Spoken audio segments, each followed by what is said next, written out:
Welcome to comrade Telugu news channel కి స్వాగతం. ముందుగా హెడ్లైన్స్. వారణాసి ఆలయాల్లో సాయిబాబా విగ్రహాల తొలగింపు. కేటీఆర్ హరీష్ రావు సబితా ఇంద్రారెడ్డి కొడుకు ఫామ్ హౌస్ కూలగొడత. రేవంత్ రెడ్డి.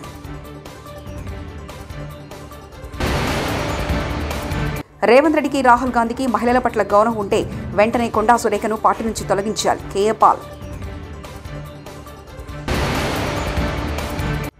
రేవంత్ రెడ్డి నువ్వు సీఎంవా లేక రియల్ ఎస్టేట్ బ్రోకర్వా? హరీష్ రావు. మంత్రులు కాంగ్రెస్ నాయకులు మాట్లాడేటప్పుడు జాగ్రత్త వహించాలి. మహేష్ కుమార్ గౌడ్. తిరుమల తిరుపతి దేవస్థాన లడ్డు వివాదం ఒక్కొక్కటిగా నిజాలు వెలుగులోకి. పట్టాభిరా. వారణాసి నగరంలోని పలు ఆలయాల్లో ఉన్న సాయిబాబా విగ్రహాలను సనాతన రక్షక్ దళ్ కార్యకర్తలు మంగళవారం తొలగించారు. స్థానికంగా ఉన్న ప్రముఖ బడా గణేష్, పురుషోత్తమ ఆలయాలతో సహా మొత్తం 14 గుడుల్లోని సాయిబాబా విగ్రహాలను తొలగించినట్లు తెలుస్తుంది. హిందూ మత గ్రంథాల్లో సాయిబాబా ప్రస్తావన ఎక్కడా లేదని, ఆయన విగ్రహాలు ఆలయాల్లో ఉండకూడదని వారు కొంతకాలం ప్రచారం చేస్తున్నారు. ఇందులో భాగంగానే ఆలయాల్లో ఉన్న సాయిబాబా విగ్రహాలను తీసేయాలని ఆలయ నిర్వాహక అధికారులపై ఒత్తిడి తెస్తున్నారు. మహారాష్ట్రలో బీజేపీ, కాంగ్రెస్ నాయకులు బాబాల విగ్రహాల తొలగింపుపై అభ్యంతరం వ్యక్తం చేస్తున్నారు. మూసీ బాధితుల కోసం కొట్లాడుతున్న మీదకెక్కించడానికి మా దగ్గర బుల్డోజర్లు లేవు, ప్రభుత్వం దగ్గర అన్ని డబ్బులు లేవు, మీలాంటి సన్నాసుల కోసం బుల్డోజర్లు అవసరమా? పిచ్చికు ఖర్చున కూడా వస్తారంటూ సీఎం రేవంత్ రెడ్డి వ్యాఖ్యానించారు. నెత్తి మీద జుట్టు లేని వాళ్ళు కూడా చాలా మంది బుల్డోజర్ నా మీద నుంచి ఫస్ట్ పోవాలంటారు. ఎన్ని బుల్డోజర్లు కొనాలి వీళ్ళ కోసము? ప్రభుత్వం దగ్గర అంత ఏడుంది? అప్పులు చేసిపోయింది కేసీఆర్. వీళ్ళందరి కోసం బుల్డోజర్లు కొనాలంటే లేవు, బుల్డోజర్లు కొనం. మీలాంటి సన్నాసుల కోసం బుల్డోజర్లు అవసరమా? దారుణమే పిచ్చుకుక్క గరిస్తే కూడా సస్తారు మీరు. మీ గురించి నేను ఆలోచన చేయాల్సిన అవసరం ఉందా? ఇవాళ ఇన్ని మాట్లాడుతున్న కేటీఆర్ జన్వాడలో నీకున్న ఫామ్ హౌస్ అక్రమ నిర్మాణం కాదా? అది కూలగొట్టాలనా వద్దా నువ్వు చెప్పు. హరీష్ రావు అజీజ్ నగర్లో నీకున్న ఫామ్ హౌస్ అక్రమమా కాదా? దాన్ని కూలగొట్టాలనా వద్దా చెప్పు. సబితమ్మ నీ 3 కొడుకుల పేర్ల మీద 3 ఫామ్ హౌసులు కట్టినావు కదా. నువ్వు సబితమ్మ లేక పేద అరుపులు అరవకమ్మా. నీకున్న ఫామ్ హౌసులు కూడా లెక్కలు ఉన్నాయి. కూలగొట్టాలనా లేదా సబితమ్మ? నువ్వు సలహా చెప్పు. ప్రతి ఒక్కడు బుల్డోజర్ నా మీద నుంచి పోవాలి, బుల్డోజర్ నా మీద నుంచి పోవాలంట. ఎన్ని బుల్డోజర్లు కొనాలన్నా నేను? హరీష్ కోటి కొనాలంట, రాజేందర్ కోటి కొనాలంట, కేటీఆర్ కోటి కొనాలంట. నెత్తి మీద జుట్టు లేని వాళ్ళు కూడా చాలా మంది బుల్డోజర్ నా మీద నుంచి ఫస్ట్ పోవాలంటారు. ఎన్ని బుల్డోజర్లు కొనాలి వీళ్ళ కోసము? ప్రభుత్వం దగ్గర అంత ఏడుంది? అప్పులు చేసిపోయింది కేసీఆర్. వీళ్ళందరి కోసం బుల్డోజర్లు కొనాలంటే లేవు, బుల్డోజర్లు కొనం. మీలాంటి సన్నాసుల కోసం బుల్డోజర్లు అవసరమా? దారుణమే పిచ్చుకుక్క గరిస్తే కూడా సస్తారు మీరు. మీ గురించి నేను ఆలోచన చేయాల్సిన అవసరం ఉందా? మేము ఓట్లు వెలిస్తే గెలిచిన రేవంత్ రెడ్డి కుక్క మమ్మల్ని కరుస్తుంది, ఆ కుక్కకు విషం పెట్టి చంపుతాం. జహీరాబాద్ ఫార్మాసిటీ బాధితుడు రేవంత్ రెడ్డి నువ్వేం సీఎంవా లేక రియల్ ఎస్టేట్ బ్రోకర్వా? ఫార్మాసిటీ పెట్టడానికి 15,000 ఎకరాల జాగా తయారు చేసి పెట్టి ఉంది. అక్కడ ఫార్మాసిటీ పెట్టవయ్యా అంటే రేవంత్ రెడ్డి అక్కడ రియల్ ఎస్టేట్ ప్రారంభించి బ్రోకర్ అవుతాడు అంటూ హరీష్ రావు వ్యాఖ్యానించారు. అక్కడ ఫార్మాసిటీ పెట్టడానికి 15,000 ఎకరాల జాగా తయారు చేసి పెట్టిండు. ఆడ పెట్టవయ్యా ఫార్మాసిటీ, దానికి అన్ని అనుమతులు వచ్చినాయి. ఎన్విరాన్మెంట్ క్లియరెన్స్ ఢిల్లీకేలు వచ్చింది, అటవీ అనుమతులు వచ్చినాయి, దానికి భూసేకరణ అయిపోయింది, రోడ్లు వేసిండ్రు, మొత్తం తయారున్నది. వంట వండి పెట్టిండ్రు, వడ్డిచ్చుడే ఉన్నదాడ. కానీ రేవంత్ రెడ్డి గారు ఏం చేస్తుండంటే ఇప్పుడు అక్కడ రియల్ ఎస్టేట్ బేరం చేస్తాడట, బ్రోకర్ అవుతాడట, రియల్ ఎస్టేట్ బ్రోకర్ అవుతాడట రేవంత్ రెడ్డి. ఈయన రియల్ ఎస్టేట్ బేరం చేస్తాడట, ప్లాట్లు అమ్ముతాడట. ముఖ్యమంత్రి బేరం చేస్తాడా? ప్రజల్ని చూసుకుంటాడా? నువ్వేమైనా రియల్ ఎస్టేట్ బ్రోకర్వా? ఈ రాష్ట్రానికి ముఖ్యమంత్రివా నువ్వు? అక్కడ పొంగులెట్టి శ్రీనివాసరెడ్డి ఆదానిని హోటల్లో ఎందుకు కలిశారు? అందులో సునీల్ కొనుగోలు ఎందుకు ఉన్నాడు? పొంగులెట్టి శ్రీనివాసరెడ్డి ఓ పెద్ద అవినీతి పరుడు, అందరికీ టోపీలు పడుతుంటాడు. వీళ్ళ కోట్లు వేయడానికి ప్రజలు కూడా బుద్ధి లేదు. KA Paul. రేవంత్ రెడ్డికి రాహుల్ గాంధీకి మహిళల పట్ల గౌరవం ఉంటే వెంటనే కొండా సురేఖను పార్టీ నుంచి తొలగించాలి. సమంత మీద అనరాని మాటలని నేను ఏం మాట్లాడానో తెలియదంటే సరిపోద్దా? 72 గంటలు వస్తున్నా, సమయం ఇస్తున్నా. కొండా సురేఖ ఆలోపు రాజీనామా చేయాలి, లేదంటే లీగల్గా ప్రొసీడ్ అవుతానంటూ కేఏ పాల్ వ్యాఖ్యానించారు. $12 బిలియన్ చిన్న యాక్సిడెంట్ జరిగితే $1 బిలియన్ జడ్జిమెంట్స్ ఉన్నాయి. లీగల్ ప్రాసిక్యూషన్ అంటే క్రిమినల్ ప్రాసిక్యూషన్, డిఫమేషన్ ఇవన్నీ ప్రిపేర్ చేశాను ఆల్రెడీ. ఒక 72 గంటల టైం ఇస్తున్నాను కొండా సురేఖ రాజీనామా చేయడానికి.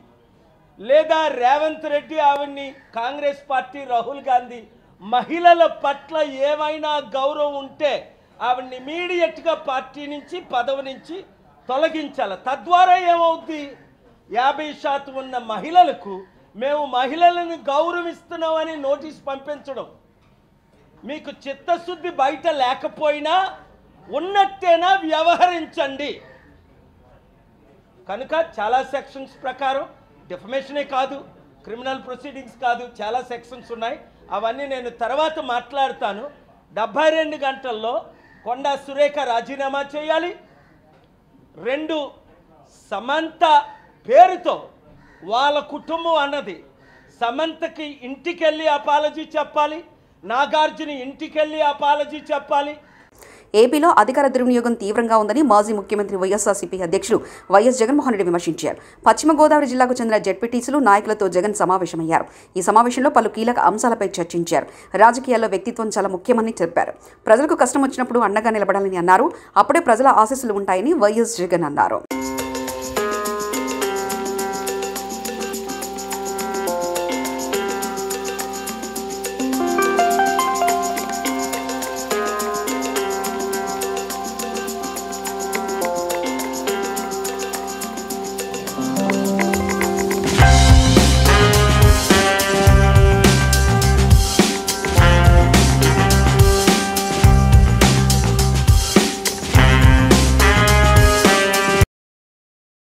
మారాస కార్యనిర్వాహక అధ్యక్షుడు కేటీఆర్ను విమర్శించే క్రమంలో సమంత, నాగచైతన్య, నాగార్జున పర్యటన ప్రస్తావిస్తూ మంత్రి కొండా సురేఖ చేసిన వ్యాఖ్యలు తీవ్ర దుమారం రేపాయి. ఆమె వ్యాఖ్యలను ఖండిస్తూ సినీ ప్రముఖులు ఎక్స్ వేదికగా పోస్టులు పెడుతున్నారు. ఈ క్రమంలోనే టీపీసీసీ అధ్యక్షుడు మహేష్ కుమార్ గౌడ్ స్పందించారు. ఇక ఈ అంశానికి ముగింపు పలకాలని సినీ ప్రముఖులను కోరారు. మంత్రి కొండా సురేఖ తన వ్యాఖ్యలకు బేషరతుగా ఉపసంహరించుకున్నట్లు గుర్తు చేశారు. కొండా సురేఖ ట్రోల్ విషయంలో ఆమె పడిన వేదనను గమనించాలన్నారు. కాంగ్రెస్ నాయకులు, మంత్రులు జాగ్రత్తగా మాట్లాడాలని హితవు పలికారు. నేను కేటీఆర్ గారు ఒక మహిళ అని చూడకుండా ఒక మహిళా మంత్రి మీద ఒక సోదరుడు సోదరిమణికి వేసే విధంగా పూలారం నూలుకోవు దండ వేస్తే విపరీతంగా చెడు మార్గంలో ట్రోల్ చేయడం, ఎప్పుడో మాట్లాడిన ఆడియో రిలీజ్ చేయడం, ఆ సందర్భంలో క్రోధోక్తులైనటువంటి మంత్రి గారు కొన్ని కామెంట్స్ చేయడం, అంతకుముందు మంత్రి గారి మీద కేటీఆర్ చేసినటువంటి వ్యాఖ్యలు కూడా మీరందరూ గమనించి ఉంటారు. ఏది ఏమైనప్పటికీ ఎవరి మీద ఎవరు వ్యాఖ్యలు చేసినా, ఎవరు నొచ్చుకున్నా ఇది తెలంగాణ సమాజానికి మంచిది కాదనే ఉద్దేశంతో మంత్రి గారు బేషరతుగా ఆ వ్యాఖ్యల్ని ఉపసంహరించుకున్నటువంటి సందర్భం. ఆవిడ ట్వీట్లో పెట్టినారు, మీరు కష్టపడి పైకొచ్చిన తీరు నాకు ఆదర్శప్రాయము, అలాంటి మిమ్మల్ని నేను అభిమానిస్తా ఉన్నాను, నా మాటల్ని బేషరతుగా నేను వెనక్కి తీసుకుంటున్నాననే మాట చెప్పడం జరిగింది. ఇరువైపులో కూడా మహిళలే ఉన్నారు. మొదటగా మంత్రి గారి మీద కేటీఆర్ చేసిన వ్యాఖ్యలు, పెట్టిన ట్రోల్స్, వివిధ సోషల్ మీడియాలో వచ్చినటువంటి అభ్యంతరకరమైనటువంటి ట్వీట్స్ మీరందరూ కూడా గమనించే ఉండుంటారు. సో ఇవన్నీ జరిగిన పిమ్మట మంత్రి గారు ఆ వ్యాఖ్యల్ని ఉపసంహరించుకున్నారు. కాబట్టి నేను మీ అందరికీ విజ్ఞప్తి చేస్తా ఉన్నాను, ఈ అంశానికి ఇక్కడ ముగింపు పలుకుదాము. ఇంకా దీన్ని దూరం తీసుకెళ్తే ఇరువైపున మహిళలు కూడా నొచ్చుకొని బాధపడే అవకాశం ఉంది. కాబట్టి సినీ ప్రముఖులందరూ కూడా నేను విజ్ఞప్తి చేస్తా ఉన్నాను, ఈ అంశాన్ని ఇక్కడితో ముగింపు పలుకుదాము. భవిష్యత్తులో మా మంత్రులు గాని, కాంగ్రెస్ నాయకులు గాని, వివిధ పార్టీల ప్రతిపక్ష నాయకులు గాని ఎవరి మీద ఎవరు కూడా ఇలాంటి అభ్యంతరకరమైనటువంటి వ్యాఖ్యలు చేయకూడదని విన్నవిస్తా ఉన్నాను. కేటీఆర్ తనపై రెచ్చగొట్టే వ్యాఖ్యలు చేయడంతో భావోద్వేగానికి గురైనట్లు మంత్రి కొండా సురేఖ తెలిపారు. ఆయనపై విమర్శలు చేసే క్రమంలో అనుకోకుండా ఓ కుటుంబాన్ని ప్రస్తావించినట్లు చెప్పారు. హనుమకొండలో ఆమె మీడియాతో మాట్లాడారు. తనకు ఎవరి మీద వ్యక్తిగత ద్వేషం లేదన్నారు. ఆ కుటుంబ సభ్యులు పెట్టిన పోస్ట్ చూసి చాలా బాధపడినట్లు తెలిపారు. క్షమాపణ చెప్పాల్సిన అవసరం ఉంది. ఆయనే చేసేదంతా చేసి ఈరోజు నన్ను క్షమాపణ చెప్పాలి అని డిమాండ్ చేయడం ఏదైతే ఉందో, మరి దొంగ దొంగ అని తనే దొంగ దొంగ దొంగ అని అరిచినట్టుగా ఉంది. ఆ విషయంలో మాత్రం ఎట్టి పరిస్థితుల్లో కూడా మిజోరం గవర్నర్ కంభంపాటి హరిబాబును సినీ నటుడు నాగార్జున పరామర్శించారు. హరిబాబు ఇటీవల గుండె సంబంధిత శస్త్రచికిత్స చేయకున్నారు. ఈ నేపథ్యంలో విశాఖలోని కంభంపాటి నివాసంలో ఆయనను నాగార్జున మర్యాదపూర్వకంగా కలిశారు. ఆయనను మాజీ ఎంపీ డాక్టర్ ఎర్లగడ్డ లక్ష్మీప్రసాద్ ఉన్నారు.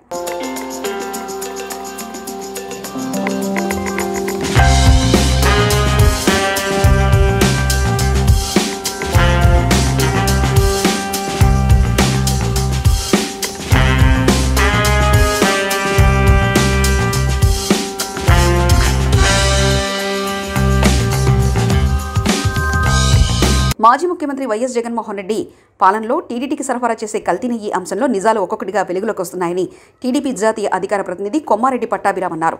గురువారం మీడియాతో ఏఆర్ ఫుడ్స్ కంపెనీ నెలకు 1000 టన్నుల నెయ్యి సరఫరా చేసే కెపాసిటీ లేదని టీడీటీ టెక్నికల్ టీం నంబర్లు 8/2023న తేల్చారన్నారు.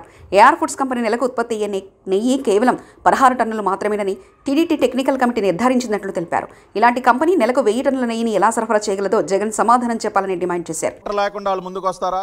రెండోది, ఇప్పుడు నేను క్లియర్గా ఏదైతే ఎక్స్ప్లెయిన్ చేశానో, వాళ్ళకి కెపాసిటీస్ లేకపోయినా సరే, వాళ్ళకు ఉత్పత్తి సామర్థ్యం లేకపోయినా సరే, టీటీడీ రిపోర్ట్ ఇంత స్పష్టంగా వాళ్ళ కెపాసిటీస్ అన్ని చెప్పినా సరే, ఇది కుట్రలో భాగంగా ఏఆర్ డైరీకి ఈ కాంట్రాక్ట్ కట్టబెట్టడం కాకపోతే మరేంటి అని అడుగుతా ఉన్నాం. ఇవాళ సంవత్సరం మొత్తం మీద 15 టన్నులు సరఫరా చేసిన వాళ్ళు, నెలకు అసలు 16 టన్నుల కంటే ఉత్పత్తి సామర్థ్యం లేనటువంటి ఒక కంపెనీ ఏ రకంగా మీరు 1000 టన్నుల నెయ్యిని 6 నెలల కాలంలో సరఫరా చేస్తుందని మీరు అనుకున్నారు? అంటే మీ ఆలోచన ఏంటి? ఎలాగో ఏఆర్ డైరీలో అసలు మ్యానుఫ్యాక్చరింగ్ ముందే ఇది కూడా చూడండి. దీన్ని బట్టి ఏమర్థం అవుతోంది? ఏఆర్ డైరీలో అసలు ఉత్పత్తి చేసే ఆలోచనే వీళ్ళకి లేదు. వీళ్ళ ఆలోచన అంతా కూడా బయట ఎక్కడో ఏఆర్ డైరీని ముందు పెట్టి వాళ్ళ పేరుతో బిల్లులు కొట్టించి బయట ఎక్కడో నింపుకుని తీసుకురావటానికి కాకపోతే మరేంటి? ఇదే కదా మీ దుర్బుద్ధి. మీరు తెలిసి చేసిన పాపం కాకపోతే మరేంటిది? వాళ్ళకి ప్రొడక్షన్ కెపాసిటీ లేదని తెలుసు, సరఫరా చేసే కెపాసిటీ లేదు, డెలివరీ సిస్టమ్ లేదు, స్టోరేజ్ కెపాసిటీ లేదు, ఇవన్నీ లేవు అని తెలిసి మీరు ఆ కంపెనీకి ఇచ్చారంటే అసలు మీరు ఏఆర్ డైరీలోనే ఆ నెయ్యి మ్యానుఫ్యాక్చర్ చేయలేదు. దీన్ని బట్టి చాలా క్లియర్గా అర్థమవుతోంది.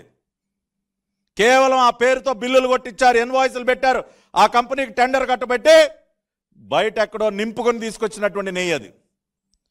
మీకు కావలసినటువంటి వ్యర్థాలతో కలుషితం చేసి కేవలం డబ్బులు గుంజుకోవడం కోసం దాదాపుగా ఈ కాంట్రాక్ట్ విలువ కూడా చూసాం కదా, కాంట్రాక్ట్ వాల్యూ సుమారుగా 32 కోట్లు.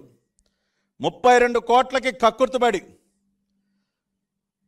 32 కోట్ల టెండర్కి కక్కుర్తుబడి స్వామివారి సొమ్ము, భక్తులు సమర్పించి స్వామివారికి ఇచ్చినటువంటి డబ్బులు, దీనికోసం కక్కుర్తుబడి ఇంత పాపం చేస్తారా? ఏమయ్యా సుబ్బారెడ్డి, టెండర్ కండిషన్స్ దేనికి మార్చావు? ఈ పాపానికేనా?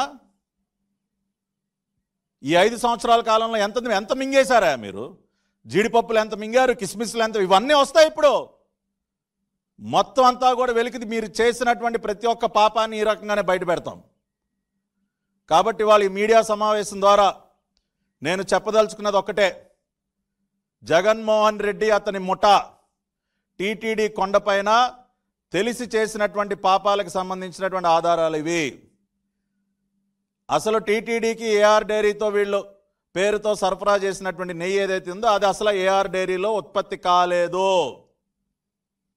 ఆ కంపెనీకి అంత సామర్థ్యం లేదు. వారణాసి ఆలయాల్లో సాయిబాబా విగ్రహాల తొలగింపు. కేటీఆర్, హరీష్ రావు, సబితా ఇంద్రారెడ్డి కొడుకు ఫామ్ హౌస్ కూలగొడత రేవంత్ రెడ్డి.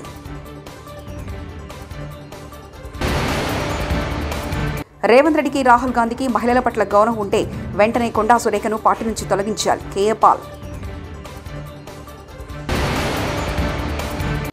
రేవంత్ రెడ్డి నువ్వు సీఎంవా లేక రియల్ ఎస్టేట్ బ్రోకర్వా? హరీష్ రావు.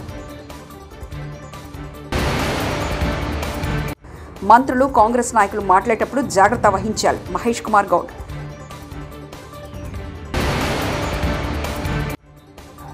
తిరుపతి దేవస్థాన లడ్డు వివాదం ఒక్కొక్కటిగా నిజాలు వెలుగులోకి. పట్టాభిరామ్. ఇవి బులెటిన్ విశేషాలు. చూస్తూనే ఉండండి కామ్రేడ్ తెలుగు న్యూస్ ఛానల్ ప్రతినిధి ఒంటేరు రమేష్ చంద్ర పరకాల.